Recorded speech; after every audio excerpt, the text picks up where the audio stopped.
pitao jednom tako jednoga vrli pitac neki. A kto je ta? Šta je ta da prostiš? Gdje li je ta? Odakle je, kuda je ta Bosna, rekti?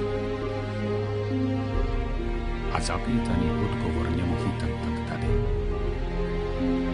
Bosna da prostiš jedna zemlja i mlade. I Bosna i Bosa da prostiš. I hladna i gladna. I k tomu još da prostiš prkosna od sna.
Života moj, Bosno, ti si šampion.